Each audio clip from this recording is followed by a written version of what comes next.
Welcome back to a conversation about the best podcast by a guy that knows his shirt is too tight, but fuck it, we're here. It doesn't look bad. And like I was telling you, I mean, it's a gift from Rudy, and this is my second time wearing it, so if it fits too tight, I'm just not going to wear it again. But we all know Brian. You've been here a couple times now. You've never uploaded the clips. I uploaded clips from it. Clip. Yeah, you never uploaded the full thing. I uploaded clips, but not the full conversation. So this will be your official debut on an official conversation. Thank you for hosting me, and like I said, I really wanted to talk about censorship and the problem of tolerance, but you wanted to start with COVID, so let's jump into it. Yeah, so sorry. No, just take your time. So yesterday I went to get the second shot. Okay. And I scheduled the thing online on Walgreens, the appointment, and for whatever reason it didn't work. It didn't go through. I didn't get a confirmation email, but the time kind of was like, so the second night I logged into the website, I checked on the time for the website. I hit submit, it didn't process, but when I went back and looked at this at the same time, that time was now taken. So I was like, surely I'm actually registered, right? Since the time is now grayed out. It didn't like glitch in the system or something. Something along those lines. So I get there at the time I'm supposed to be there, where I think I'm supposed to be there. And doctor's like, or the guy, one of the guys there is like, oh, matter of fact, you're not here in the system. So you gotta wait. Yeah, so I was like, hell, man. What a pain. Yeah, but it's, Albans is not too far from here. So I was like, hell, I'll just wait. So I went to Starbucks, got a quick coffee, came back, and I started talking with the dude. He was in lunch break. We're talking about COVID, because obviously I was getting the vaccine. He was like, oh, how come you waited so long to get the vaccine? And I was like, that's a good question. And like, how much time do you have? Yeah, how much time do you have? About 3 hours, I think. Yeah, no. And I was like, the first thing I told him, I'm no anti-vaxxer. I was never raised up with the idea that vaccines are bad, because they're generally not. There's obviously outliers with like vaccines, or extremes where vaccines, can mess up a kid. But like they have certain like genetic predispositions or something that like hurts them. Yeah, and such things happen. But I've never been a skeptic about vaccines, at least in my adult life, and I've gotten with 2 vaccines now since my adult life. One of them was tuberculosis, or not tuberculosis. It was the one you need for college. Is it tetanus? No, it's hepatitis. For college? To enter college? I think it's hepatitis. Okay. I think so. Regardless. I guess I could be wrong, but I think it's hepatitis. But anyways. Yeah. But I do have the TB one. The one you get put in, yeah. For Mexico, yeah. I have it too. Actually, funny story. I was, I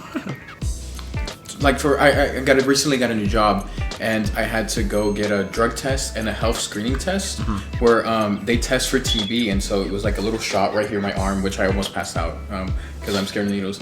And he was telling me if you weren't born here, like you might have a serious reaction to it because this test tests to see if like you have it in your system. And I was like, I wasn't born here. He's like, well, your arm could swell up or nothing could happen. And thankfully nothing happened, but that was kind of scary.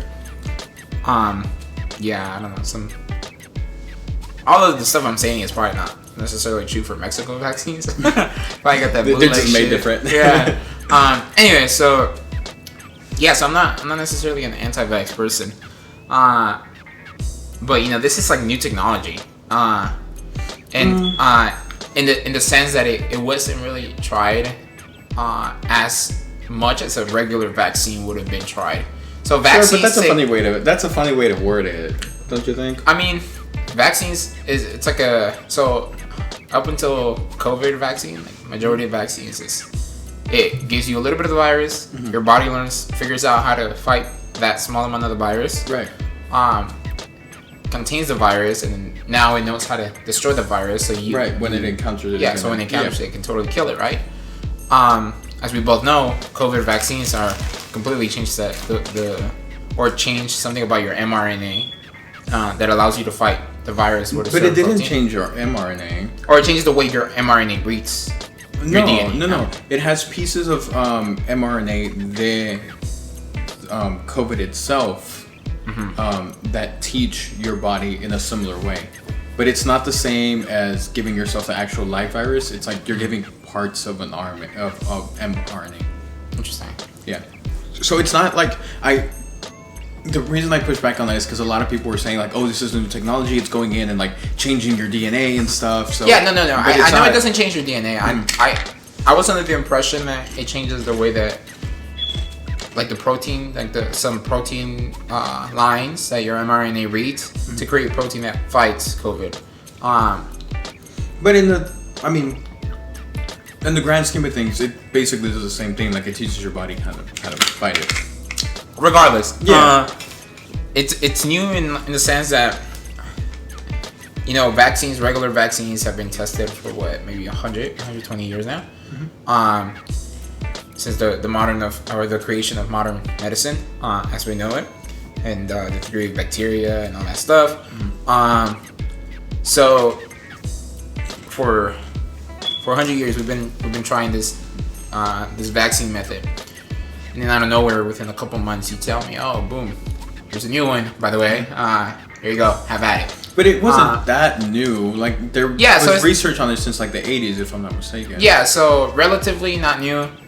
Or sorry, it's not new. It's not old, but it's not. Yeah, so it's not So it's not as old as the good old, you know. Like it's relatively put virus in there. Yeah, it's relatively new. Yeah, that's what. Yeah.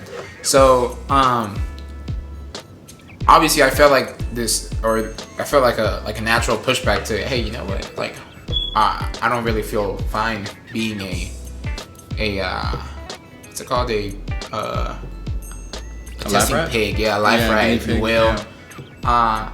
And you know, that's a fair point. For a lab. That's a fair point. Given the United States history with testing on minorities, like it's a fair point. So I mean, I don't blame you. Yeah. Not even necessarily about all that, but the point is, like, it's just like I didn't feel fine knowing that this relatively new technology was making its way into, you know, billions of people. I don't know how many people we've vaccinated in the world. I'm guessing it's over 1 billion now. But I didn't feel fine about that. Especially when they pushed it on really early, like started telling people, or they pushed it onto elders first. I believe, right? Like high risk people. Yeah, it was high risk people. Yeah, first. so it was high risk people, and then it was. It was like the general. It was like a chain, yeah. So it was like high risk, and then chain, and then kids, right? Because kids are not really susceptible to COVID for whatever reason. reason. Like the way the vaccine worked was like a little too potent or something for kids. Like I just know that kids don't get it as much as well, adults, speaking of potency though, so you didn't finish your story. Did you end up getting the shot? Yeah, so I got the second shot. So I tell the guy, you know, it's not. I don't think it's necessarily my fault that I didn't get it till now. I think that it's fine for us as humans to question a lot of the stuff that's going on around us. Sure. Sure, you should. Yeah. And I think this ties more into the nature of man. Conversation for another thing, or another day, I guess. Unless you want to get into it now. I kind of want to get into it. So, you know, I don't actually believe that there's such thing as human nature. No, so here's the thing. So, I believe that, or I don't necessarily believe that, but I subscribe to the fact, or to the idea that men look more towards. So women look at confidence as like a thing of a marker of somebody that's competent, right? And this is a PhD. What's his name? Jordan Peterson. PhD University of Toronto.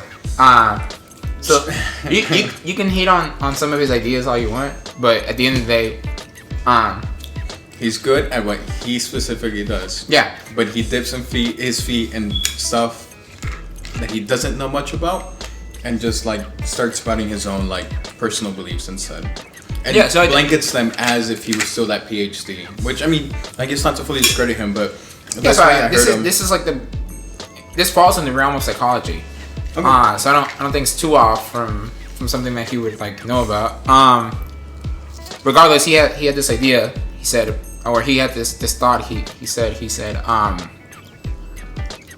women look at confidence as a measure of competence, how competent you are as a man. And on the other spectrum, men don't really trust confidence, and we measure competence in other methods. What those methods are, he doesn't really talk about. But I guess it was just that, like, I ain't making myself to be no macho man, but it's just like, if, you had like world leaders telling you, oh yeah, this is totally safe, and just like that, I feel like that. Like, I looked at that confidence and I was like, I don't really trust that confidence. And rather, I started looking into numbers when COVID started happening.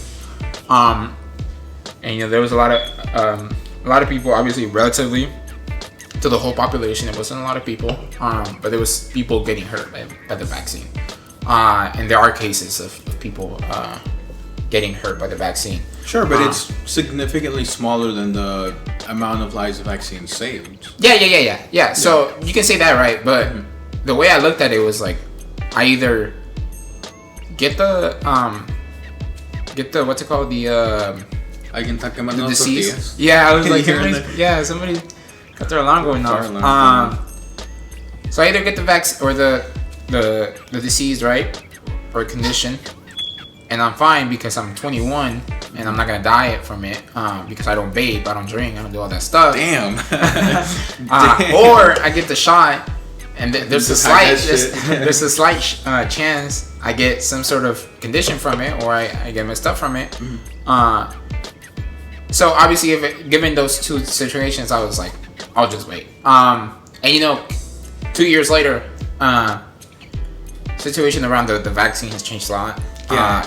And that's the thing about getting it immediately is, I see why, and I don't push back on your skepticism of getting it immediately, because it could be the case that like 3 months later something happens to your body, and you just don't know about it, and like you were the first person to take the vaccine, and 3 months later you find out like something does happen to your body. But like after 2 years, 2.5 years, there's no like inhibition time for any disease like that for it to manifest itself 2 years later after getting the shot.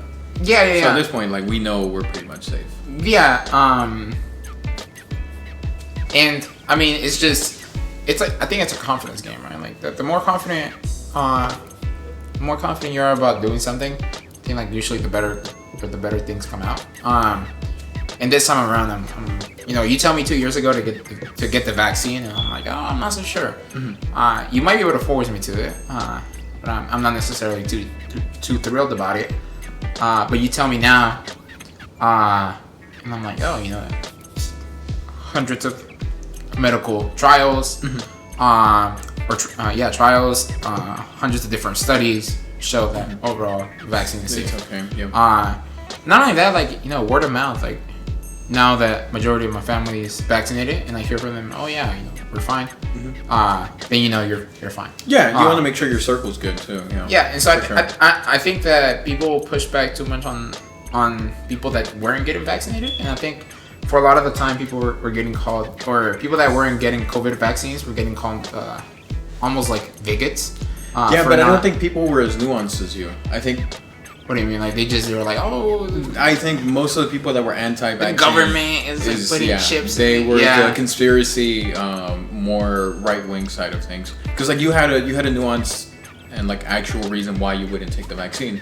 And like at that time, if I would have asked you what would it take to change your mind, you probably would have said, well, after we see some more studies and we see the long-term effects, I would take it.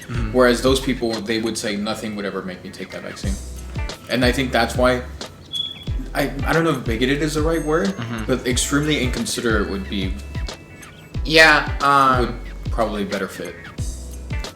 Even then, it's really complicated, right? Because the more you start getting into like controlling into what people should do and shouldn't do, like the worse it gets. So maybe it's inconsiderate, but at the same time, people value different things differently, right? Sometimes, like, sure. I might value my life more than I value the life of people outside of my family, or I value the lives of my family more than the people outside of my family. Sure. So I guess it all comes down to like personal preferences. But the way I saw things, it was like people were just getting called a lot of stuff for not wanting to get the vaccine, and it just seemed unfair to me. Like, again, you say people weren't as necessarily as nuanced, but I don't think that nuance is a thing that should really like fall into like a discussion whether or not you're being considerate. I think that the fact that you are not you don't want to get forced to do something should be enough for you to not want to do it. And even when it's to the detriment of other people, it happens. Like, we do things every day that are to the detriment of other people. When we drive fast, you don't think it scares people? Sure, but we regulate that.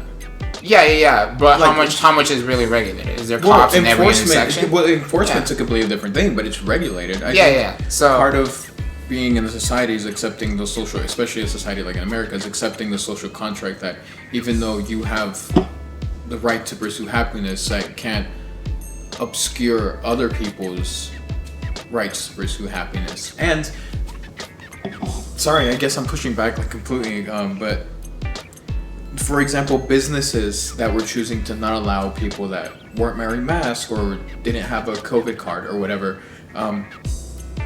I would argue that that's the marketplace at work. Like, if those companies chose to not let people in, like, that's a private decision by a private company. I think that's a little different.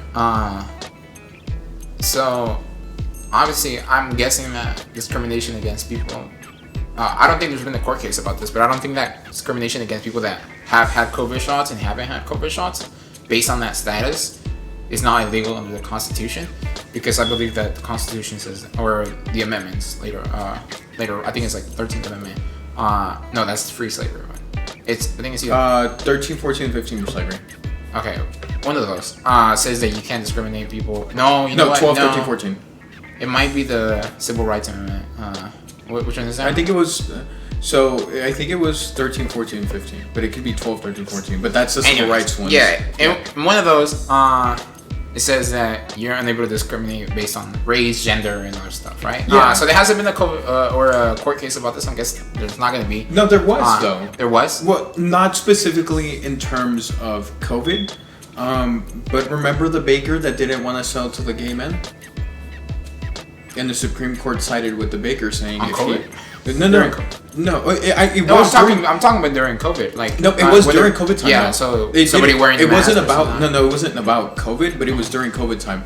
There was a gay couple that wanted to get married. I can't remember now what state it was, and they wanted to hire this baker to do the cake. And the guy said yes initially, but then when he found out it was a gay wedding, he refused service to them, and the two gay men took it to court, and the Supreme Court ended up picking it up, and they sided with the guy that in the business, saying a private business has the choice to whom they choose to do business with, as long as it's not directly discriminating on race.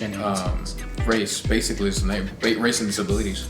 Yeah. Okay. That's mainly the ones. Race, age, and disabilities are the main ones. So that's the point, right? So I'm guessing it's not illegal to do it with people that are vaccinated who are not wearing masks, other stuff.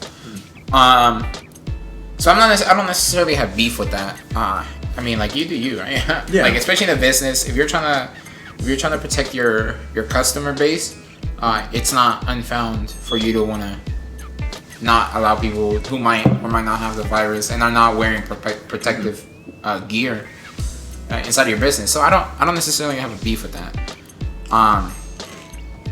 I'm more or less have the beef with the way that people were treated that didn't want to get the vaccine. I think mass is a little bit different, because I mean, barring like some like crazy asthmatic, is that the right word? I feel like that's the right asthmatic. Word. Asthmatic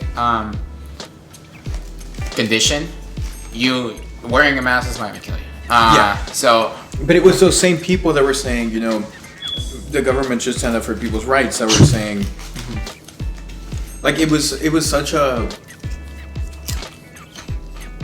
how do you say it? Like, you can't have it both ways. Like, and not you, but like those people were saying, we want more freedom. The government can't tell us what we can't, like what we put in front of our face, or like what we can and can't put in our body. And at the same time, they're saying, and these companies should let us do whatever we want, but they forget that those companies also have the freedom to choose what they do or don't want. Yeah. But I'll leave companies out of this for the rest of the conversation.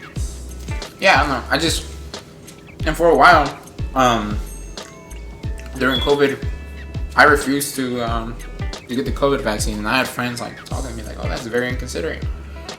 But again, I think it all comes down to like the choice of like self, right, in America, or the freedom to do as you want. Yeah, I mean, I agree. As long as it's not to the detriment of others, and even when it's to the like we do stuff like I said all the time that are to the detriment of others. We speed, even if it's regulated. We speed, but it's regulated. Yeah, but we speed all the time, and we put the lives of others on right. danger. So you regulate vaccines, and you can enforce it, but at least it's regulated. Yeah. So you give vaccines, but and they're not enforced, but at least they're but at least they're available, right? And I think a lot of the people were like against the regulation of it. I think after they did all the the fake HIPAA stuff, where they were like, oh, this is HIPAA violations and such. And then they also like exhausted all of the like religious excuses and like all the other excuses. They said, well, the government just can't tell me what to do with my body, but then it can regulate, and especially in the interest of like a public health crisis. I think the Supreme Court always sides with the greater good of the greatest amount of people, or at least it has shown. What's that? That's a very what is that school of thought called? Utilitarian. Yeah, but this is only in cases of like public emergencies. Like a pandemic was like the best example of one, right? But I mean, we regulate seatbelts. We regulate how fast you should be going.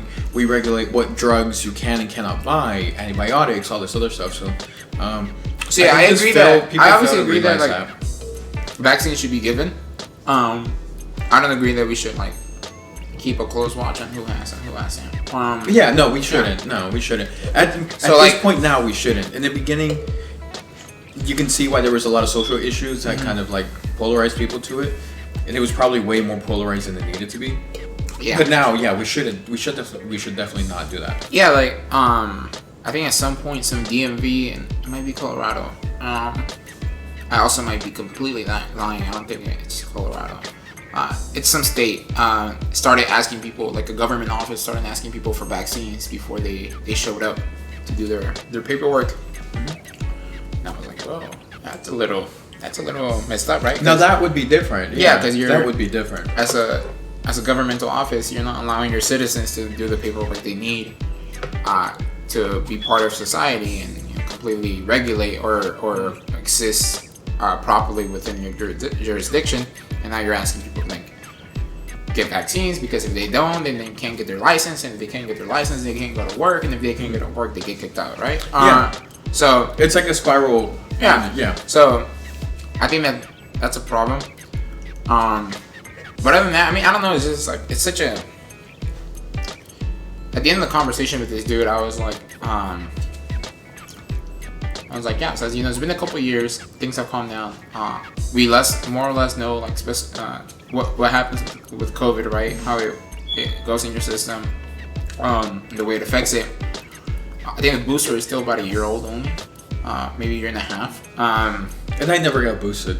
You never got boosted? Yeah, I have to get the booster. You have to get the booster as well? Yeah. I guess I should eventually. But it doesn't matter at this point. Yeah.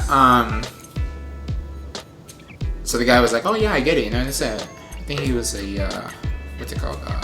People that work in the pharmacies. Pharmacy?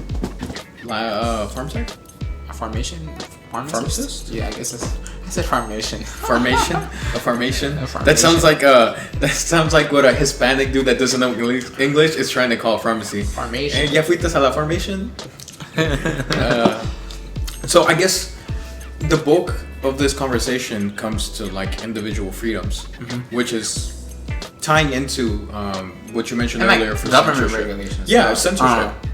Yeah, it's a good segue. It's a good segue to jump into. Yeah, censorship. so Ron DeSantis, very controversial figure in government government and politics nowadays. Uh-huh. Obviously, like he looks and is poised to be like the next big up in the Republican Party. The guy that's going to be running for. I think he announced he's going to be running, right? Has he announced? I wouldn't be surprised. Yeah, I'm pretty sure he announced already. And even then, he's poised. Yeah, he's poised to be like the Republican guy for the general election, even without the intra-party elections and getting to choose who's going to represent the party. He looks like he's going to be the guy. And he currently has a bill in Senate, I believe, in his state in Florida.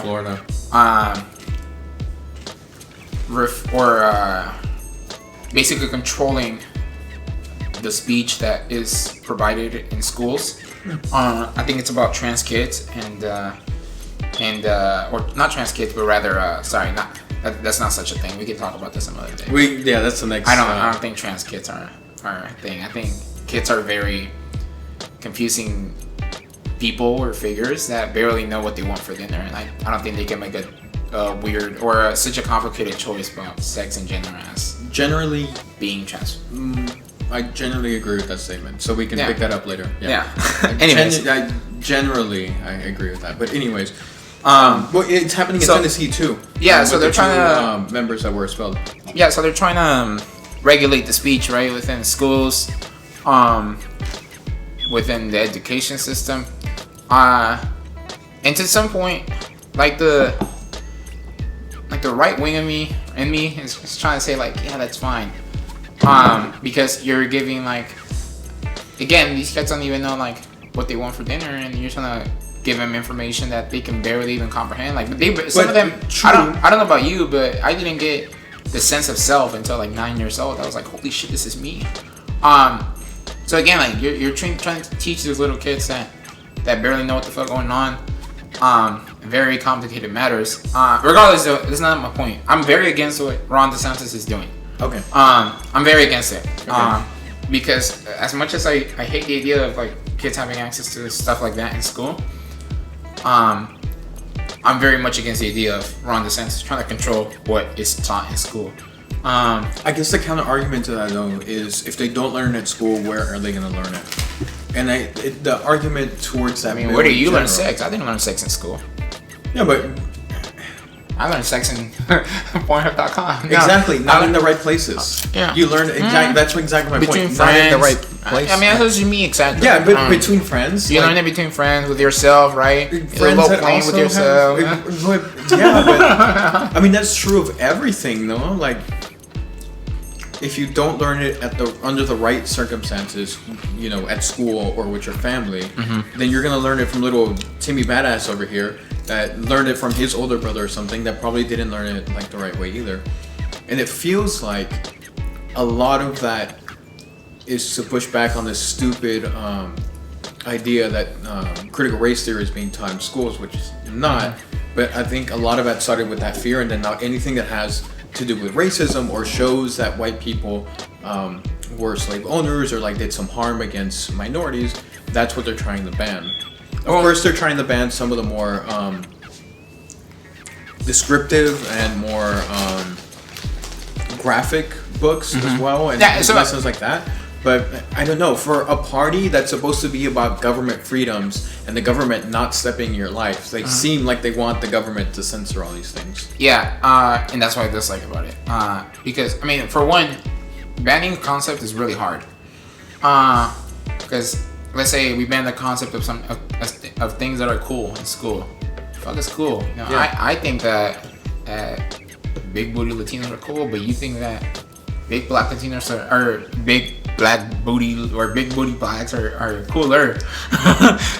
So we find different definitions of stuff that are cool. It's the same with critical race theory, right? People find different definitions of critical race theory. But no, there's a. So there are a lot of. I guess you can take different interpretations. Yeah, so there are a lot of different interpretations. But it's a very well defined theory. It's I think it's a dumb theory, first of all, but I do think that there's a lot of different school of thoughts because there's the original critical race theory says that the foundations of America are built such that minorities are oppressed, right? Am I wrong? I think, if I'm not mistaken, you're right. The initial foundations of the country were such that white men were able to stay in power. But I think now, as it like analyzes the modern era, it was that these institutions still have these racist underscores and undertones that are almost like dog whistles. So you can't exactly say this policy is racist, but it has racist outcomes. You know? Yeah. So we all look at critical race theory different, because I looked at it in one way and you looked at it the other way. Fair. And so that's the problem, right? Once you start banning concepts that are really hard to find, like it's like if I ban math, like that's really easy to ban, because you know math is like 1 + 2 = 2, or yeah, but 1 + 2 = 3. I mean, on that scale, like math is also like can be interpreted different ways. 2 + 2 is 4, but 2 × 2 is 4. Like, yeah, but we all know that 2 × 2 is 4. Well, sure, but I guess if you actually, not you, but like if people actually sat down and understood what it was trying to say, we would all get the same general concept from it. Basically, it's saying America's racist. And it's been racist since its inception. But it's not something that's taught in schools. It's like for law students post-grad. Like, this is not something that was never law taught. students. I think it's for undergrad students nowadays. Well, maybe nowadays, like 20 years ago. It's higher education, basically. Yeah, like, no kids. Like, it is a touchy subject, right? And it is a concept that like you could take different interpretation of it, but it's not something a 10-year-old is learning in 3rd grade social studies or something. Like, this is something someone going to university is learning. Yeah, so I don't know. It's those different interpretations that people have that kind of makes me go against Ron DeSantis, because obviously like the moral part of me is like, oh, or the way I look at gender race or critical race theory, I look at it like, I think it's wrong to teach kids. And which is why it's not. I'm not being taught. Yeah, but I'm against banning it. Because it's a very like slippery slope. Once you get the government into censorship and like telling you what you can't talk about, what you can post about. Well, what you can post on? What do you think about censorship in social media companies? That's stupid. That's so dumb. In what way? So well, sort of, but Twitter. Dumb. Okay, so yeah, you were saying. Yeah, so like if I read Twitter, no gore, obviously no CP, no obvious stuff like illegal stuff. I wouldn't even do fights. So you're saying like no violence, no harm. Yeah, like no harm. Yeah, nobody can be no substantial harm to yeah. other humans. Because I like my World Star fights. It's like my Sharkeisha. World Star. Yeah, go to World Star, man.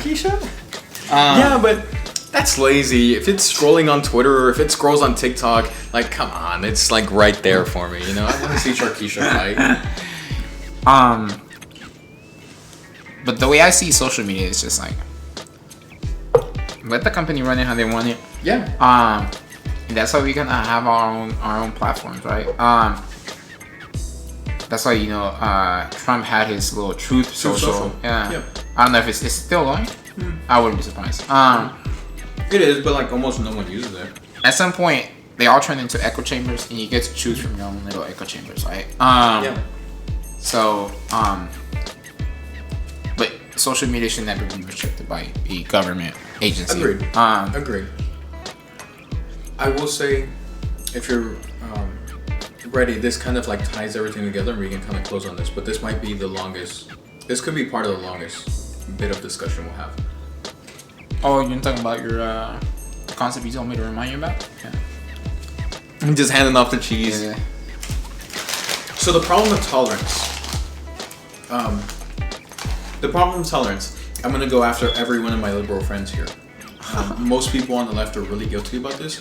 People on the right are as well, but it's mostly the people on the left. And it's a problem I have, I guess, with the left is the left will always say we're the party of tolerance. But the problem with tolerance is that most people only tolerate what is convenient to them. So, for example, the left will say, we're the party of tolerance. See, we tolerate gay people, we tolerate trans people, we tolerate this. But then turn right back around, and there's a Republican saying something about abortion, like, oh, we don't tolerate that. So it's like, are you actually being tolerable to everything, or are you just like masking as this like what's it called? what's it called when you signal or some virtual signaling? Or are you just virtue signaling for what things that are convenient to you or your party? Because if you were actually tolerant, you would tolerate the voices of these people on the right. And the problem is that because you didn't tolerate those voices, you kind of band them together, and now there's a resistance from them. You know, like because you spent so much time suppressing and like pushing their voices out, of course they're gonna get mad. So you have someone big like Donald Trump and Jordan Peterson or Joe Rogan to an extent, Ben Shapiro, even Andrew Tate come and say, you've been suppressed, like no one's listening to you, you have real goals, you have this and that, and like that's true. I don't like to put Jordan Peterson in that category. But I think I guess we can talk about this later. We can talk about him later. But I think the death of America will be the end of, or the death of America will come from no more good ideas. And good ideas are had from constructive conversations between people. Agreed. This is how we socialize, how we think as people, because if we constantly sat and we thought about ideas and we try to formulate different ideas, we wouldn't know how stupid or how good they are. We always go to friends, hey, you know, how stupid does this sound? Oh, how should I DM this girl, right? But you have to have the friends and the atmosphere around it to tolerate these ideas, and you have to be able to tolerate the other thing back. And I think that's one of the biggest issues for the left right now, is they keep saying, oh, we tolerate all these things, but you don't tolerate what your opponents are saying, and you're suppressing them. So, it's once we stop having these constructive conversations, I'm not sure when this happened. When we started grouping people into bigots, not bigots, or I think that's our biggest downfall right now. That you're either with us or against us, with us or against us. You're either a bigot, you're not. And once you take any middle ground in between bigot or not bigot, with us or against us, you're automatically against us. Yeah. And where's the fuck is the tolerance that you so claim to have? Yeah. So, again, I'm not sure when this started. I really want to say 2016. You could see the build up to it. There was a lot of hate for Obama, not just because he was black, but because he was black was a big reason. Bombing kids in Syria. Yeah, there's a lot of, and that's the thing. Like Obama's great. Like I'm a fan of Obama, but that doesn't mean you get to ignore all the shitty stuff that happened while he was the massive deportations, the civilian casualties, the children casualties all over the world. You know, like all of this stuff still happened. So it's okay to like turn back around and say, I like this person, but you know, and that's the thing with tolerance too. I think you're right. It was like a slow build up. 2015, Trump starts saying these things that resonates with people that haven't been heard for a long time, and they're like, oh, this guy's actually speaking to us, and then it just slowly starts building up. I think it hit when Trump said that Mexico's not bringing their best or brightest. Because that's the dumbest thing he could have said. I will say he could have easily won the election with Hispanic support had he not said that. Well, he did win the election in 2016. Well, he could have easily won it. Oh, like landslide? He could have easily. No, he did win, but like he could have landslide. I was like, well, he did win. Yeah, I know, but like he could have landslide won it, and he could have landslide won his re-election if he had not done that stuff. He built such a big divide between Republicans and Hispanics that like it's getting back to it. Like there is a lot of Republican Hispanics, but at the time it's like we can't vote for this guy. He's saying Mexico's sending the worst people over. Yeah. So I think it kind of started with that. And you know, where do you go from Mexico is not sending their best when their brightest are sending rapists and criminals? Like where do you go from there? Yeah. Obviously, like. If you look at the full context of the clip, I think it's a little different. Sure. The full clip, he kind of like backtracks a little bit. Sure. But, he still says it, but yeah, he still kind of like implies it. That most people coming here are in that manner or are criminals, rapists, or whatever.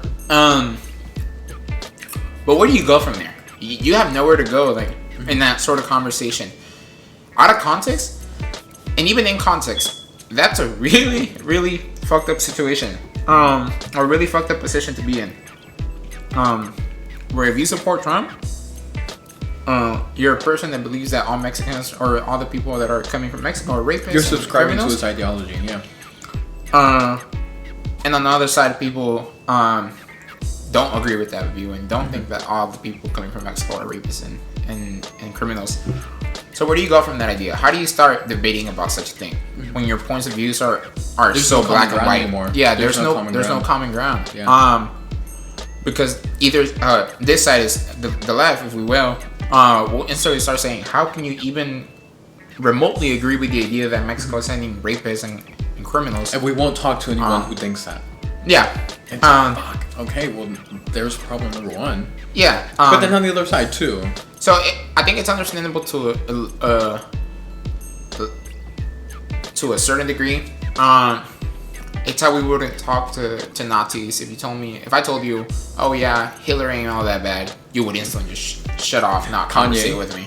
So La Virgen de Guadalupe, right? Sure. Is actually an adaptation from an Aztec story and a little bit of Catholicism, but yeah. So it's a mixture of Saudi Arabian roots. Have you ever seen the moon on the Virgen de Guadalupe? That's a Saudi Arabian image, or not a Saudi Arabian, sorry, a Middle Eastern image. Has her roots in I think it's La Virgen de Nuestra Guadalupe, which is a woman in Catholicism that was not a mestizo, a white woman within Catholicism, as well as the adaptation of a story from the Azteca that were there before. Before the story of her, before Spaniards, right? Sure. So I think everyone as a culture does this, and we adopt things, and the language is adopting. Like you can tell, like cultures rip each other off, religions rip each other off. Yeah, so I don't think there's such thing as cultural appropriation. I think that everyone just kind of like grabs things from everywhere and just kind of creates their own little mess, if you will. McDonald's. Yeah. Fun fact: my naming and I have a YouTube channel and my name on it is I Can't Be Original. Follow my boy on I Can't Be Original. No, and the name came from this concept. I had this concept since senior year of high school that we can, as humans, cannot be original. There is no such thing as being original. Everything we do is based off of something we've seen, smelled, heard, tasted. Like everything we do is based off of somebody else. Agreed. And I think this applies to like the wider culture. Not wider, but wider. Caucasian? No, wider. Like wider. Yeah, gotcha. Like bigger, like just culture overall. We just pause. we just constantly adapt from everyone else, and create our own little thing, and that's just how we do. Yeah. But I mean that gets into I was kind of giggling a little bit because like that goes back to even pre-Socratic philosophers that were debating about like originality and stuff. Like we only get our ideas from what we see in the world, and then Plato, who had his theory of form, saying like there's something beyond this world that, like, for example, a horse. Like we all know what a horse looks like. We have this image of a horse, but every time we look at a horse, it's probably slightly different. But we know it's a horse, so like there must be some kind of idea of a horse that's like not present in physical reality, but that we like know of and stuff like that. So like I agree, like everything we, and it goes even to jumping all over the place, but it goes even into the individual versus collectivism debate, where it's like, sure, you're an individual, but like where are you getting your individual stuff from? Like who taught you language? Who taught you how to dress? Who taught you? You needed the collective for that. Yeah, so like you're always getting stuff from others. You're always getting stuff from around the world, from like nature and stuff. So I agree. So it's really hard to be original. And when we see someone be original, whether it be in art, whether it be in movies, whether it be in music, well, I guess all of it's art, right? But even concepts, we highly praise that. That's my theory that pre-fall of the USSR, we were so focused on being American versus the USSR that we kind of had no concept or thoughts for anything that was not of complete serious matter and domestic matters. Obviously, like I said, civil rights, completely important matter that needed to be resolved there and there. And we had a couple like the Zoot Zoo riots in LA, a couple like race issues. But before that, we were really just kind of like Americans. And there's obviously like communities that felt that they weren't probably American. Mm-hmm. That dissipates as the time goes on. Sure, yeah. My parents don't feel American. I feel more American than they do. Mm-hmm. Obviously because I'm American from here. But it dissipates as it goes down, as further generations go down. And as these generations kept going down, we felt more and more American. And I think, again, 2016 was kind of like that breaking point where we were just all American up until 2016. Then we started identifying with our race, with our ethnicity, with our language, with our knowledge. Yeah, like, and it's because now he was so good at exposing that stuff. Yeah, now we're not American and American. Now we're highly educated American, lowly educated American. Mm-hmm. Obviously, imperatively, we've always used like classifications of stuff like that. Sure. But in studies and all that stuff. But before that, it wasn't really mainstream to like think of yourself as different subsets of American. And I would say that's true, but I would say that's not 1,000% true. Yeah. Obviously, there's always communities that are gonna feel out of place. But like historically speaking, God, I hate people who say that stuff. Like, what the fuck am I to say historically? Like, if I knew anything about history, what the fuck? But historian? Yeah, historically speaking, I think this is more of a concept. On top of that, I think it's also a consequence of social media.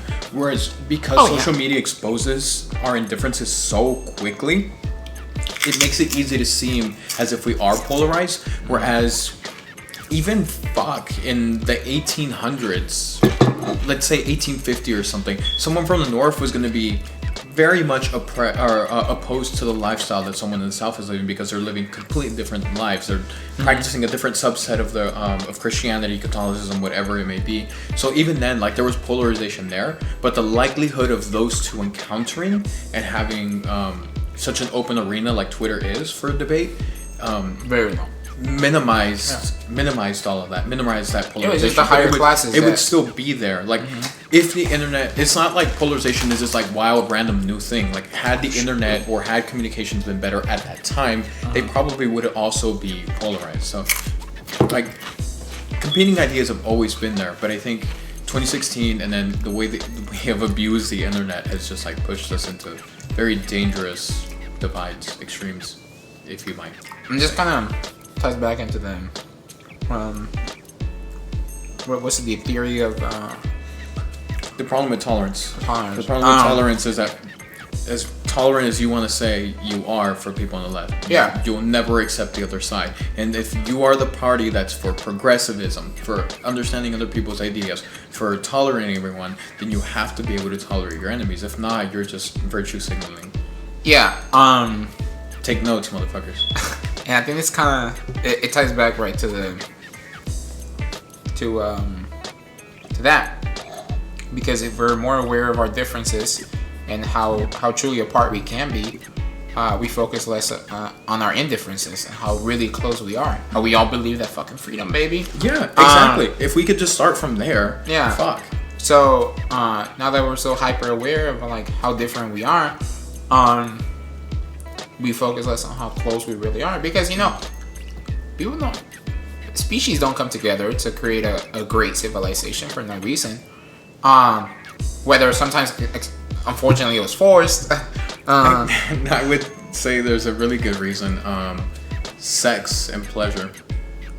There was this really good. It's a bit. So it's a bit. Just hear me out through it. All right. It's a bit. But there is some truth in this. But there was this Chris Rock. I really want to say it was Chris Rock. He had a little joke that said, "Men only get nice cars and nice houses to impress other women. If men could fuck a woman in a cardboard box in the side of the street, they do that every day and not strive to do more." Obviously, that's a bit because like. Sex isn't everything, but like, there's a sense of community. There's a sense of, bringing each other up and stuff. But like, I think on a very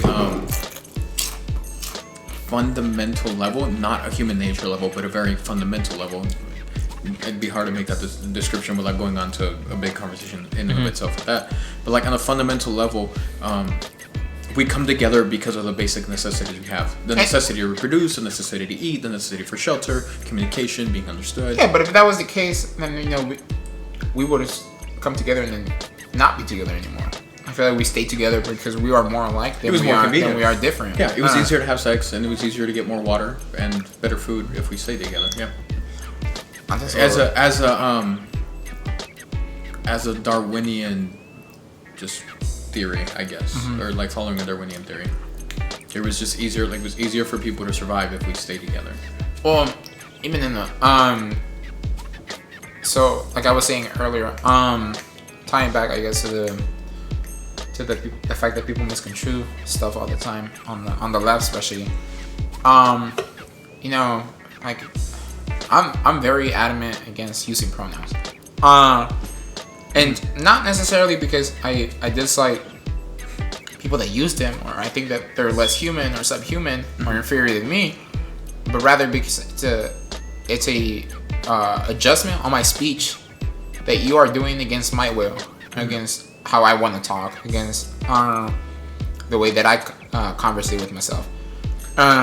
Imagine if we go to so I grew up in a black neighborhood.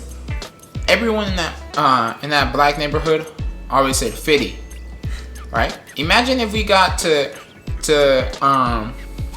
higher education, and out of nowhere, your professor said, "You know what? You can't say 50 no more. You have to say 50, because 50 is offensive to I don't know 50 Cent. Fuck.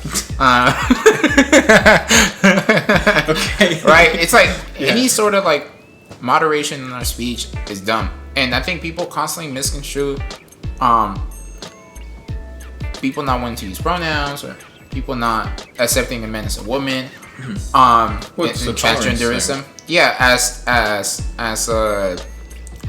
I hate you, I want to see you dead, I'm gonna commit war crimes against you, or not war crimes, I'm gonna commit atrocities against you, I'm gonna do all this bad against you. No, it's just I'm not gonna be forced to think away or process things in a way, or moderate the way that I talk, or moderate the way that I speak. Obviously, there's stuff that, again, we're all more alike than we really think we are.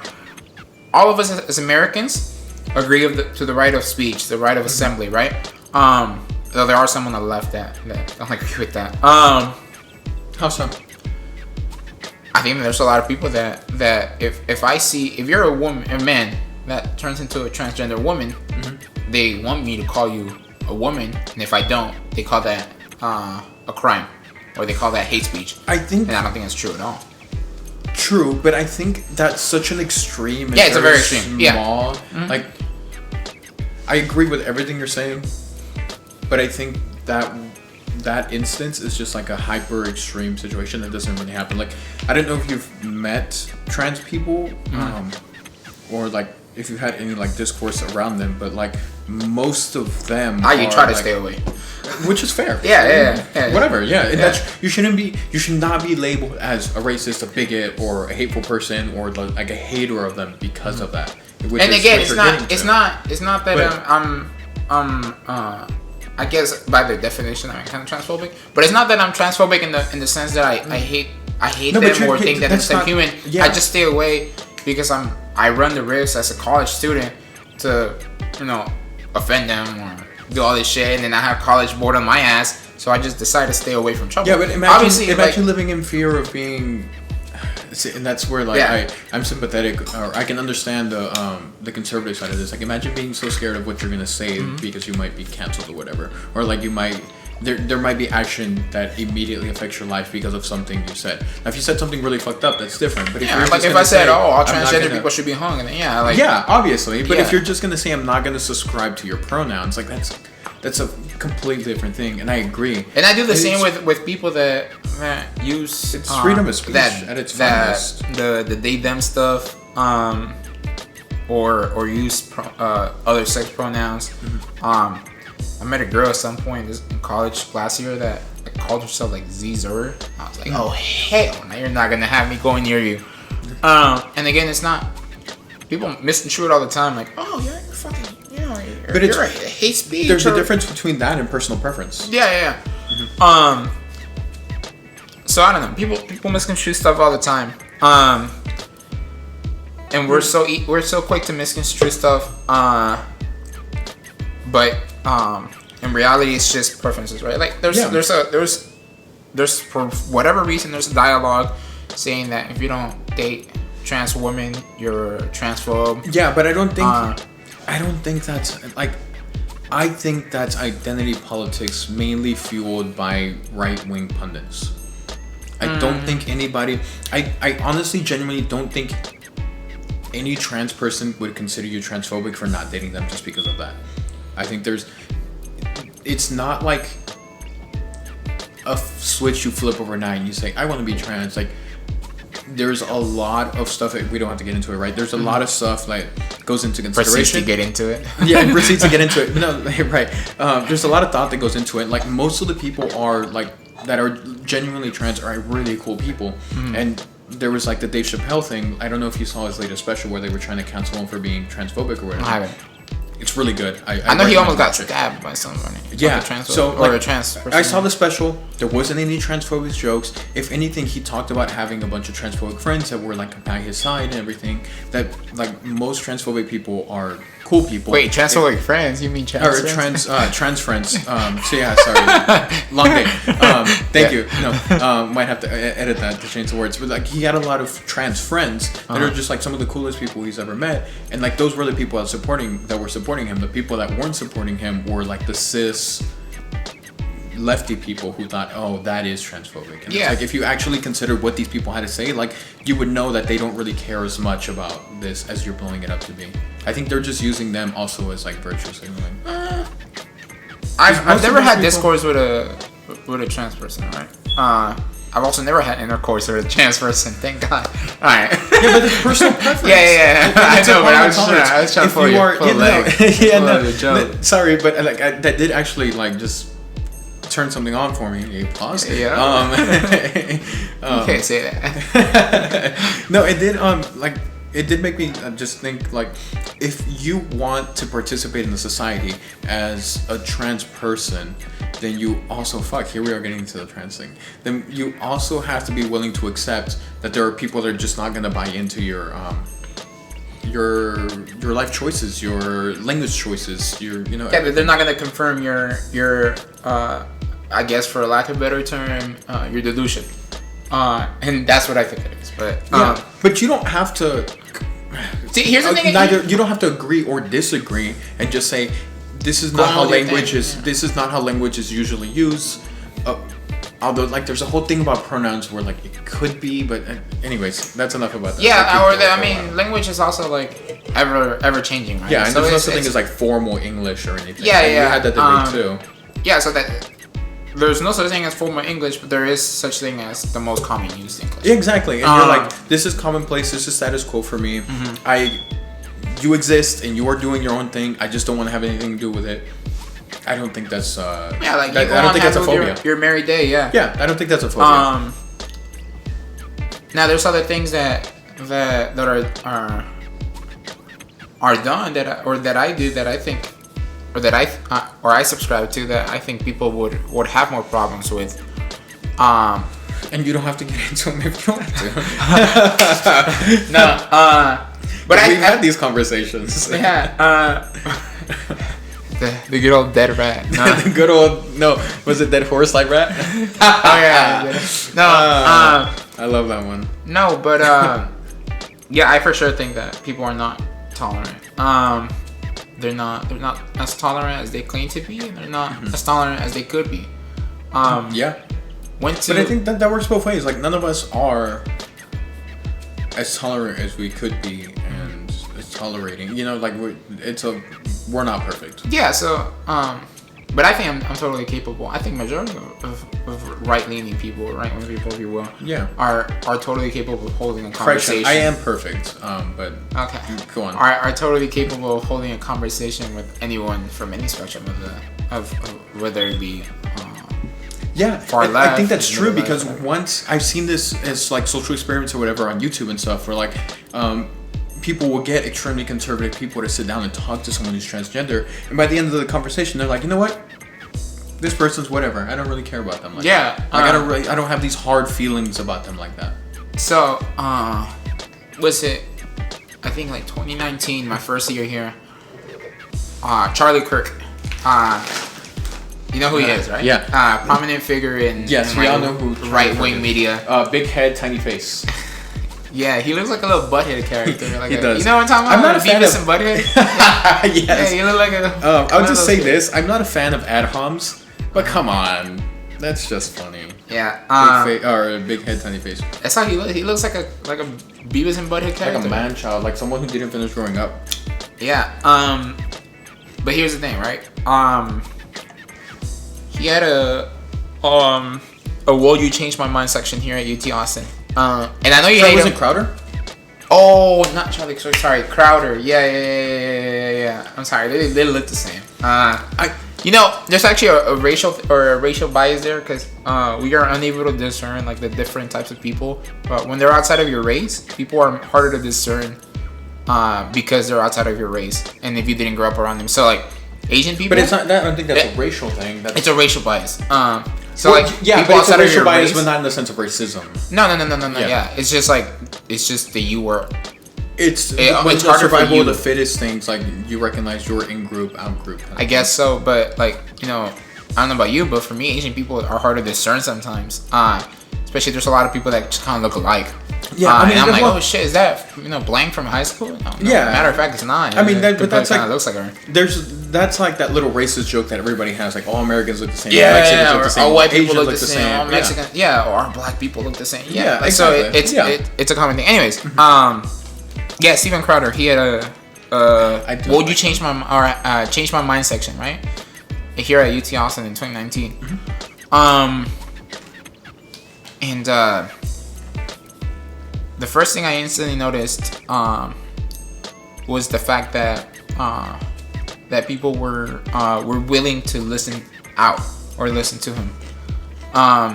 And majority of those, we can say that the majority of the base at UT Austin is left-leaning. Yeah, it's a left-leaning school. A heavy left. Fairly recently, though. I guess a little. It has its history. Dude, Yeah. UT has been in a lot of Supreme Court cases for being racist. Let's say they created Title IX because of UT. Probably. It was one of those titles. Some like race stuff. Yeah. Anyways, so I noticed that people were willing to listen to him, right?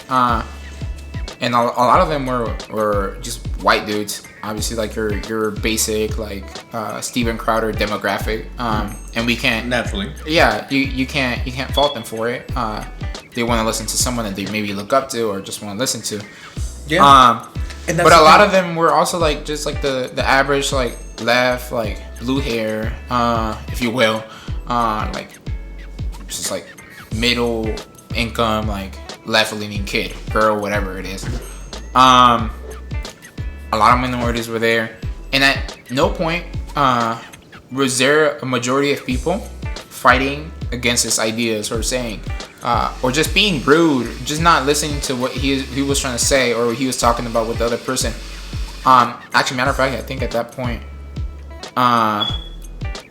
there was 2 sessions he had. He had one in 2020. I remember 2021 seeing them. and 2019.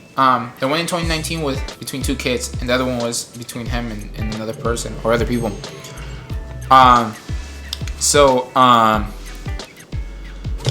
At no point in either of those sessions, I went to half an hour of one and an hour of another one of the 2021 one. Neither of those sessions was the majority loud or annoying or just bothering Steven Crowder or just not willing to listen out. Yeah. I think that the problem here is that the loud majority constantly stands out.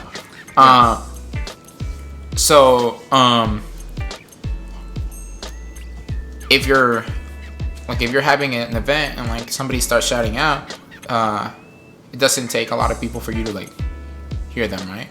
Or having them annoy you, or just them being annoying. Yeah, I agree. The loud minority is always gonna make the most obviously noise. So I think that here's what I think it looks like, the spectrum of willing to listen out, right? So this is me willing to listen out completely. This is not willing to listen at all to you, and not being what was the word? Tolerant. So I think this is like the average, like left leaning person, like right here. This is like far left at the end. So I think that, and this is like being able to listen. Yeah, it's true for both sides. Yeah. So I think that we as Americans, we used to be like, if this is like the bigger, so this is like the middle, this is far right, or this is far left, far right. This is the middle. I think that the average American used to be right in the middle, and the far wings used to be right here, a little bit before the end. But I think that now it's gone, like it expanded. To where like both more sides. People, clump to the extremes, more people will gravitate there. Yeah, and now instead of being in the middle and people are willing to listen out, I think we're just kind of like right here. Yeah. And it's only going to keep getting bigger. People are only going to be willing to listen out less and less. But I think there's a lot of bad actors that perpetuate that on the left and on the right. You have people like Kirk. And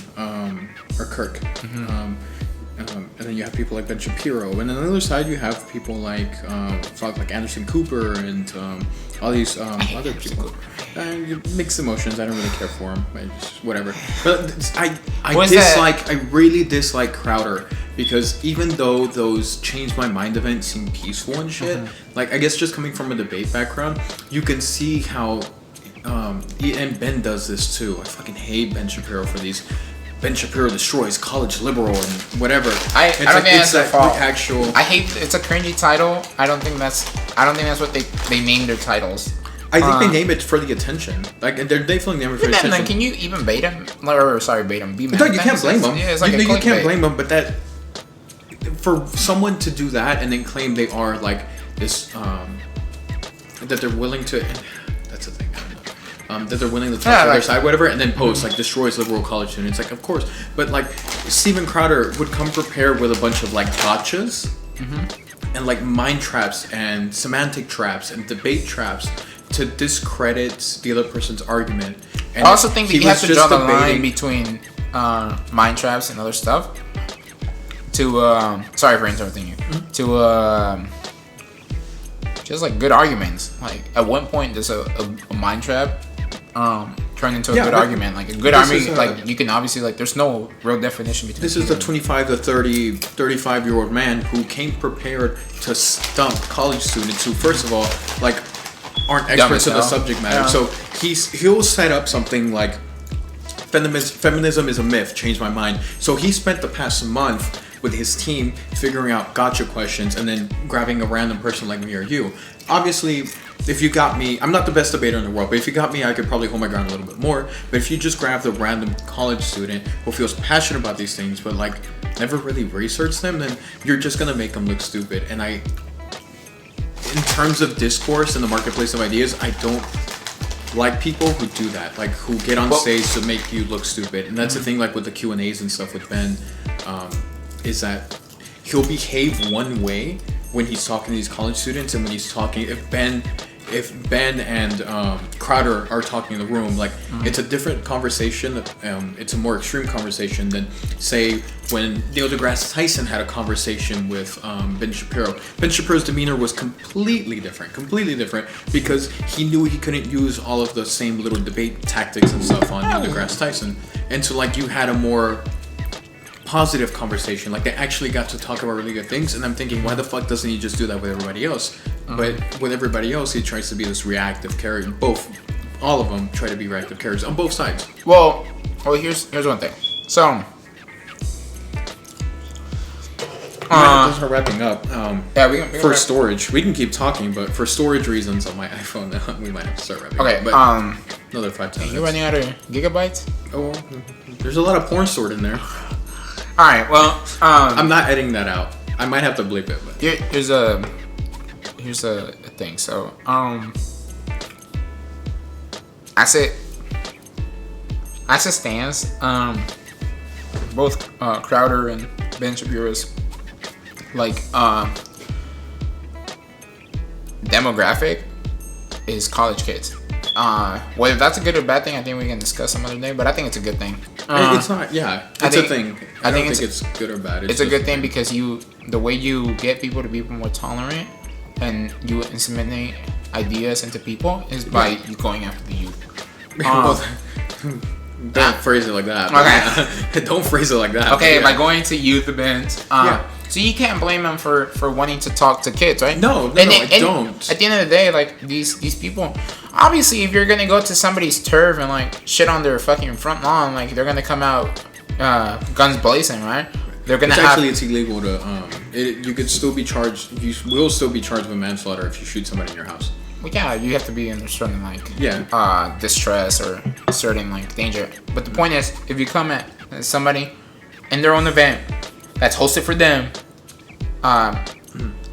where they are speaking, where they know you're gonna come, can you really blame them for being ready with little quirks? Yes, I think so, because they plant themselves as these morally capable and like really smart people who like want the best for the country. And if that were true, then those would be the people you're trying to convert, not say destroyed on college campus or something, or specifically make a show that makes them look stupid because you've already planned all the gotcha questions. Okay, I do blame them, because if I was in that, and I mean, this could change from person to person, right? But like if I was in that situation, and of course you don't know until you're there, right? Like if your goal is to increase public discourse, then making people feel stupid or look stupid and then posting it on YouTube for your base, I don't think is the right way to go. Yeah, so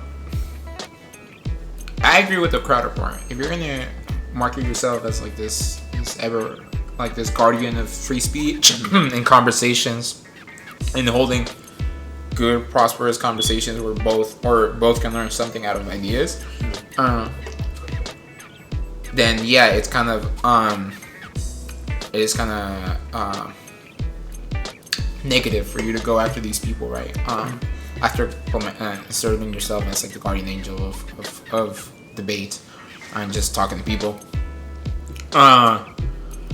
However, as far as Ben Shapiro goes, I mean, like, it's just Q&As, you know, like everyone has a Q&A after an event. That's true, but like Steven Crowder, I can get.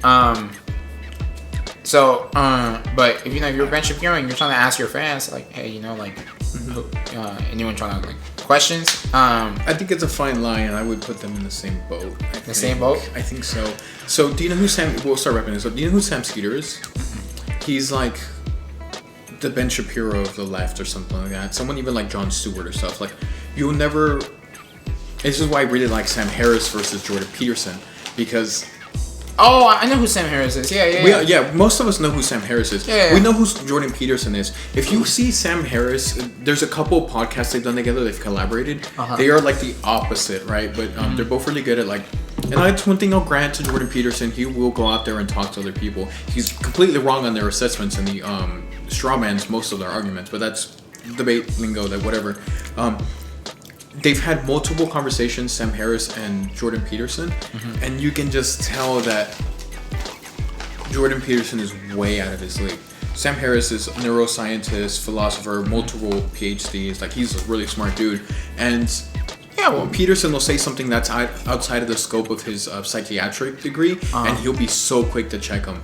And I think that's the stuff we need, where if we want to listen to even Sam Harris, but even if we want to listen to Ben Shapiro and all that stuff, we have to be able to, you know, take everything with a grain of salt. And if something is resonating a little too much with you, like, step back and say, okay, like, this is making too much sense. Like, do I have some biases? Does this person have some bias? And it's not easy to do. Like, college student, I'm unemployed right now, but like, I'm working every day. Like, the everyday person, it's really hard to sit down and ask yourself these questions. But I think if we want to come closer to coming together, these are the questions we need to ask ourselves. So I think it depends on the person that really you're talking with and the concept you're talking about. Because I watched Andrew Huberman. I don't know if you know who he is. I think I know who he is. Yeah. Neuroscientist, so very big on like brain and how the body works. He had a conversation with Huberman, and I mean, like, they were on par with each other the whole time. And it wasn't necessarily a debate. It was just them talking about certain aspects of life. Andrew Huberman and Peterson. Okay. Yeah, sorry. So at no point did I ever see him like, hey, matter of fact, you got this wrong. Maybe it's just the topics they were talking about. Yeah. Well, they went into, so if I'm not mistaken, Jordan Peterson is a clinical psychiatrist. And in that field, you can take a couple different approaches. So we have Freud at the top, and a lot of his students, like branched out. We have someone named Lacan, and then we have someone named Jung. And got someone named Wald too? Money? You got someone named Wald? Yeah. Carl Jung with a J, J-U-N-G. And so Jordan Peterson subscribes to the Carl Jung interpretation of Freudian theory, and then like the psychiatric stuff.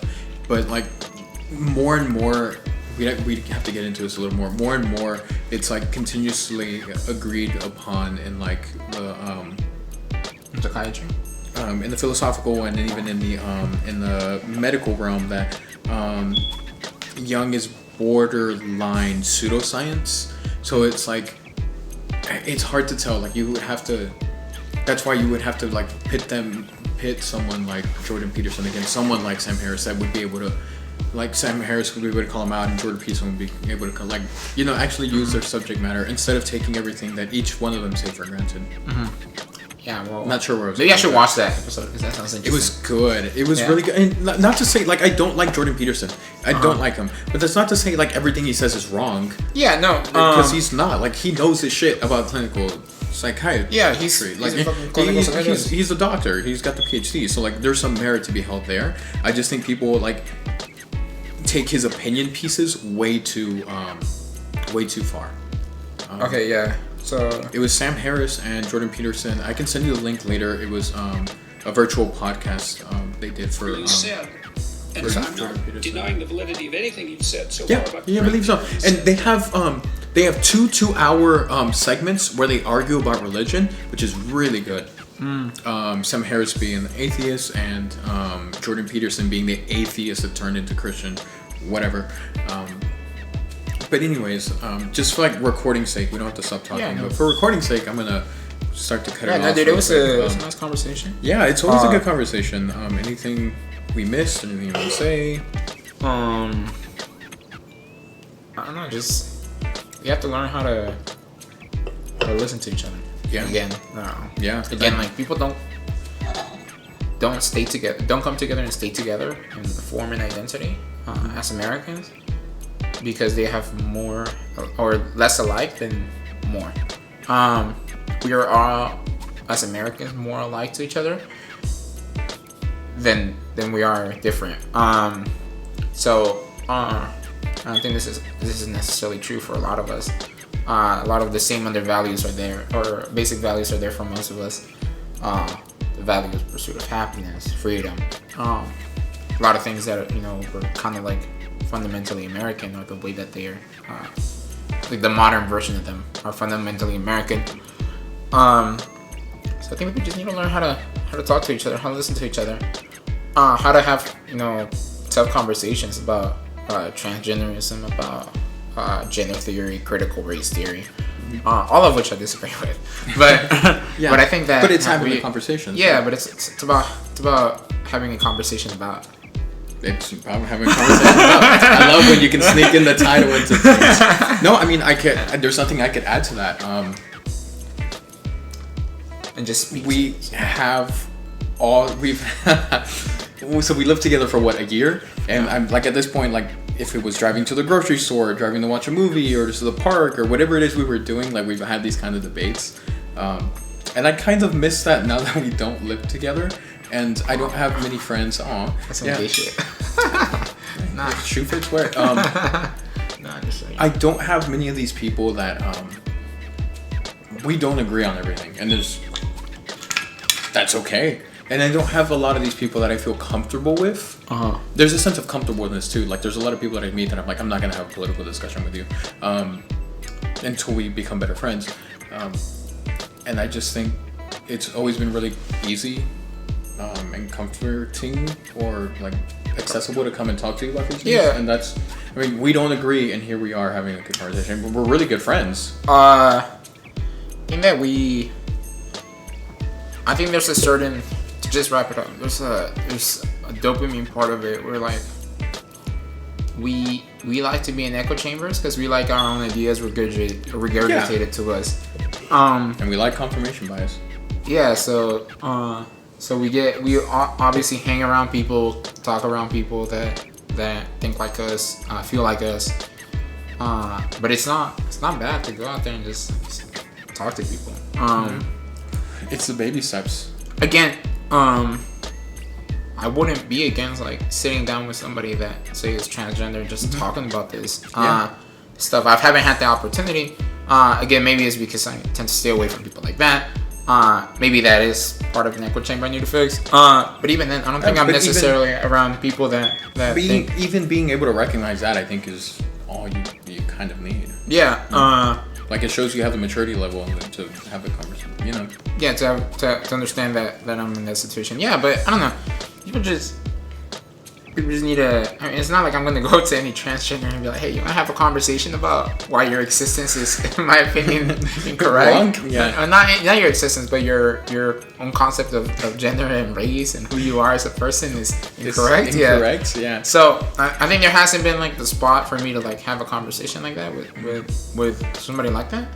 But if there ever is, I wouldn't be against it. I would like to make it happen for myself and perhaps for you included. Like I said, I gotta know if I've said this on the record or in public, but like I respect your opinion a lot, so I respect the time and everything. Yeah, all right, man. Well, yeah, thank you. Well, yeah, tune into another episode. What is it? Smash the like button, subscribe, follow his I'm Not Original YouTube channel. He probably posts shitty content anyways, but it's not like this content's any better. Please, someone give us money. What is this? Monster Energy, Tostitos again. Someone, I need money. I need a camera. I'm shooting this shit with my iPhone, and like the reason there's gonna be splits in the video is because certain times the iPhone just stopped recording. Just randomly stops recording. Just randomly. That's why I check my watch. But anyways, my foot fell asleep.